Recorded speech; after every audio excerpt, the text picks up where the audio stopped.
Bismillahirrahmanirrahim. Assalamualaikum warahmatullahi wabarakatuh. Alhamdulillahirabbil alamin. Wa bihi nasta'in wa ala umurid dunya waddin. Wassalatu wassalamu ala asrofil anbiya'i wal mursalin. Asyhadu alla ilaha illallah wa asyhadu anna Muhammadan abduhu wa rasuluhu. Amma ba'd. Alhamdulillah ya, hari ini kita kembali belajar ya di kelas 7 ya.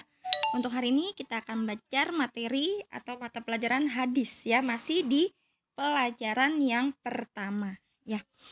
Nah, sebelumnya Ustadzah mau sedikit murojaah dulu ya. Pelajaran di pekan lalu kita sudah belajar tentang 2 hadis ya. Semangatnya Rasulullah SAW dalam memberi petunjuk kepada umatnya ya. Hadis yang pertama itu diriwayatkan perawinya adalah dari Abu Musa al-Asy'ari radhiyallahu anhu ya. Nah, Rasulullah mempermisalkan dirinya ya seperti seorang laki-laki yang mendatangi kaumnya untuk memperingatkan mereka tentang kedatangan musuh yang akan memerangi mereka. Maka kaumnya terpecah menjadi 2 golongan ya. Yang pertama adalah golongan yang percaya dan mengikutinya, kemudian golongan yang kedua adalah golongan yang mendustakan dan meremehkannya ya, sehingga yang percaya dan mengikutinya dia selamat dari musuh, sedangkan yang mendustakan atau meremehkannya mereka hancur dan kalah ya. Kemudian untuk hadis yang kedua itu perawinya adalah Abu Hurairah radhiyallahu anhu ya. Nah, di situ Rasulullah memisalkan dirinya seperti seorang laki-laki yang menyalakan api ya, lalu datanglah kupu-kupu dan serangga yang lain mendekati api tersebut dan kemudian terjatuh ke dalam api ya. Kemudian laki-laki tersebut berusaha untuk menjauhkan serangga-serangga itu agar tidak terjatuh ke dalam api ya. Demikian Rasulullah SAW mendapati manusia dalam kekufuran dan maksiat ya. Kemudian beliau mengajak mereka kepada tauhid dan ketaatan dalam rangka menyelamatkan mereka dari azab di akhirat. Jadi Rasulullah tuh mengumpamakan dirinya itu sebagai seorang laki-laki ya tadi yang menyelamatkan si kupu-kupu ya. Nah, sebenarnya Rasulullah itu membawa api untuk menerangi ya, untuk memberikan petunjuk. Nah, bukan untuk istilahnya menyakiti ya. Nah, makanya Rasulullah itu menyelamatkan si kupu-kupu tadi ya, istilahnya menyelamatkan seorang laki-laki tadi, menyelamatkan kupu-kupu dan serangga tadi dari api tersebut, seperti itu ya. Itu adalah pelajaran kita di pekan yang lalu ya. Sekarang Ustadzah akan menjelaskan kembali ya di pengayaan di halaman ke-15 ya. Silahkan disiapkan bukunya di halaman 15 buku hadisnya. Nah, didapatkan perintah untuk menaati Nabi Shallallahu Alaihi Wasallam di berbagai ayat yang banyak dengan berbagai bentuk yang bermacam-macam. Di antaranya yang pertama yaitu Quran surat Ali Imran ayat 132, yaitu perintah untuk menaati Rasulullah secara mutlak ya. Di situ ada ayatnya Atiullaha war rasula la'allakum turhamun ya, artinya dan taatilah Allah dan Rasulnya supaya kamu diberi rahmat ya. Kemudian yang kedua ada Quran surat An-Nisa ayat ke-80. Bunyinya may yuti'ir rasula faqad ata Allah ya. Artinya barang siapa yang menaati Rasul, sesungguhnya ia telah mentaati Allah ya. Nah, di sini ya. Jadi, ketaatan kepada Rasul merupakan juga ketaatan kepada Allah taala. Kemudian yang ketiga ada surat Al-Hasyr ayat ke-7, yaitu perintah untuk mengikuti Rasul dalam petunjuknya dan dalam perintah serta larangannya ya. Bunyinya wa ma atakumur rasulu fakhudhuhu wa ma nahakum anhu fantahu. Yang artinya apa yang diberikan Rasul kepadamu maka terimalah, dan apa yang dilarangnya bagimu maka tinggalkanlah. Kemudian yang keempat adalah Quran surat An-Nur ayat ke-51, yaitu wajib menerima hukumnya ya. Wajib menerima hukum dari Rasulullah Shallallahu Alaihi Wasallam ya. Di situ bunyi suratnya adalah ya di halaman selanjutnya Innama kana qaulal mu'minina idza du'u ilallahi wa rasulih liyahkuma bainahum ay yaqulu sami'na wa ata'na wa ulaika humul muflihun. Ya, yang artinya sesungguhnya jawaban orang-orang mukmin bila mereka dipanggil kepada Allah dan Rasul-Nya agar Rasul menghukum atau mengadili di antara mereka ialah ucapan, kami mendengar dan kami patuh ya, atau dan kami taat ya, dan mereka itulah orang-orang yang beruntung ya, seperti itu. Kemudian yang kelima adalah Quran surat An-Nahl ayat 64 ya. Kabar yang menyebutkan bahwa beliau adalah yang menjelaskan Al-Quran dan hukum-hukum daripada Al-Quran ya. Bunyinya, wa ma anzalna 'alaikal kitaba illa linubayyina lahumul ladzi ikhtalafu fihi wa hudaw wa rahmatan liqaumin yu'minun ya. Artinya, dan kami tidak menurunkan kepadamu Alkitab atau Al-Quran ini melainkan agar kamu dapat menjelaskan kepada mereka apa yang mereka perselisihkan itu dan menjadi petunjuk dan rahmat bagi kaum yang beriman ya.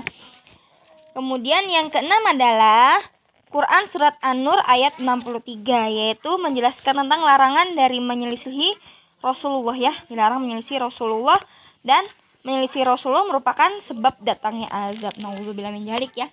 Nah, bunyi ayatnya yaitu falyahdharil ladzina yukhalifuna an amrihi an tusibahum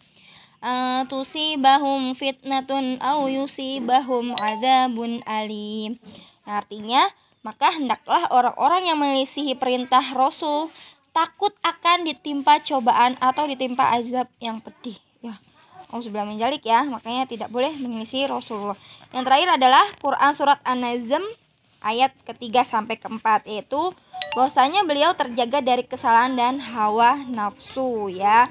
Karena waktu kecil itu dadanya Rasulullah pernah dibelah ya oleh malaikat Jibril, kemudian dicuci oleh air Zam-Zam ya. Oleh karena itu Rasulullah itu terjaga daripada kesalahan dan juga hawa nafsu ya. Bunyi suratnya itu wa ma yantiqu 'anil hawa in huwa illa wahyu yuha.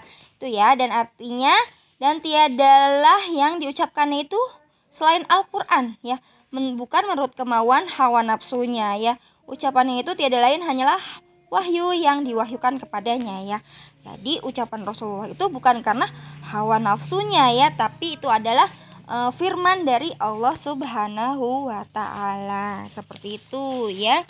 Nah, alhamdulillah pelajaran di bab 1 ya, atau pelajaran pertama ini sudah selesai nggih. Ustazah mau membahas latihan halaman 16 kemarin ya. Ada beberapa teman kalian yang masih bingung ya. Nah, untuk soal nomor 1 permisalan Rasulullah pada hadis pelajaran pertama ini tadi udah saya sebutkan nggih. Yang pertama di halaman 14 ya. Rasulullah memisalkan dirinya di hadis pertama itu seperti seorang laki-laki yang mendatangi kaumnya untuk memberikan peringatan kepada mereka ya. Kemudian kalau hadis yang kedua itu seperti seorang laki-laki yang membawa atau menyalakan api ya. Kemudian datang kupu-kupu dan serangga yang mendekati api tersebut, kemudian jatuh ke dalam api, dan ada laki-laki yang menyelamatkan kupu-kupu dan serangga tadi ya. Seperti itu. Itu adalah yang nomor 1 ya. Terus menunjukkan kepada apa? Nah, ini ya, menunjukkan kepada kecintaan Rasulullah kepada umatnya ya, untuk menyelamatkan umatnya dari perkara yang tidak benar ya. Jadi memberi petunjuk kepada kebenaran, seperti itu. Kemudian tugas Rasulullah berdasarkan kedua hadis tersebut apa? Yang tadi ya, menyelamatkan umatnya dari kekufuran dan kemaksiatan ya. Dari azab juga di akhirat. Itu adalah tugas Rasulullah Shallallahu Alaihi Wasallam, memberikan petunjuk kepada seluruh manusia ya, agar beribadah atau mentauhidkan Allah. Itu adalah tugas Rasulullah ya. Kemudian yang ketiga, sikap manusia terhadap dakwah Rasulullah SAW. Ada 2 ya. Yang pertama tadi adalah golongan yang percaya dan mengikuti Rasulullah ya. Kemudian yang kedua ada golongan yang mendustakan dan meremehkan Rasulullah ya. Padahal Rasulullah itu adalah sebaik-baiknya manusia ya, sebaik-baiknya umat, sebaik-baiknya manusia, tapi masih ada yang tidak percaya ya. Apalagi kita ya manusia, pasti ada yang tidak suka. Makanya kita tetap berbuat baik ya kepada seluruh manusia. Seperti itu nggih. Kemudian yang keempat adalah hak-hak wajib yang dimiliki oleh Rasulullah SAW. Apa sih hak-hak Rasulullah itu? Yang pertama adalah tadi ya, membenarkan Rasulullah SAW dan menaati perintahnya serta mengikuti sunnahnya ya, agar kita termasuk ke dalam golongan orang-orang yang selamat. Okay. Kemudian yang kedua adalah mencintai Rasulullah ya, karena tadi ya kasih sayang Rasulullah kepada kita itu sangat Masya Allah ya, sangat luar biasa ya. Dan juga semangat beliau untuk memberi petunjuk kepada kita itu Masya Allah juga ya. Seperti itu. Jadi hak Rasulullah itu adalah tadi yang pertama membenarkan Rasulullah, yang kedua mentaati segala perintahnya dan mengikuti sunnahnya, yang ketiga itu mencintai Rasulullah dengan sebenarnya cinta. Makanya barang siapa yang tidak mencintai Allah dan Rasulnya itu ya, yang harus mencintai Allah dan Rasulnya lebih dari apapun juga ya, lebih dari ibunya, anaknya dan sebagainya ya, seperti itu. Yang terakhir tadi, Abu Hurairah dikenal dengan apa? Nah, ini mencarinya di depan ya, yang kemarin di biografi tentang perawi ya, perawi hadis. Di situ ada Abu Hurairah. Abu Hurairah itu adalah sebentar, ada di halaman depan ya, di halaman 2 ya. 2 dan 3 ya. Abu Hurairah itu adalah seorang periwayat hadis yang sangat banyak ya. Nah ya, karena apa? Karena beliau selalu bersama Rasulullah SAW dan juga beliau didoakan oleh Rasulullah SAW ya. Seperti itu ya. Beliau adalah sahabat yang paling banyak meriwayatkan hadis ya. Ada 5.374 hadis yang beliau riwayatkan. Seperti itu ya, cara dikenal di mana tadi ya, di biografinya Abu Hurairah yang di depan. Seperti itu nggih. Alhamdulillah ya, pelajaran pertama selesai. Insya Allah pekan depan kita ulangan harian ya. Nah sekarang untuk lebih jelasnya silahkan kalian mengerjakan ya latihan di halaman, sebentar, halaman berapa tadi ya, ada lupa, di halaman 17 ya, di halaman 17 1 2 3 4 ya. Untuk nomor 4 itu pilihan ganda, nanti tulis jawabannya saja ya, atau boleh kerjakan di buku paketnya ya.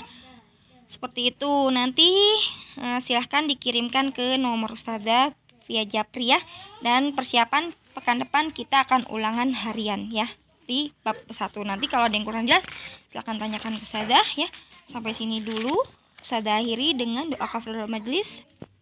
Subhanaka Allahumma wa bihamdika asyhadu alla ilaha illa anta astaghfiruka wa atubu ilaik. Barakallahu fikunna. Assalamualaikum warahmatullahi wabarakatuh.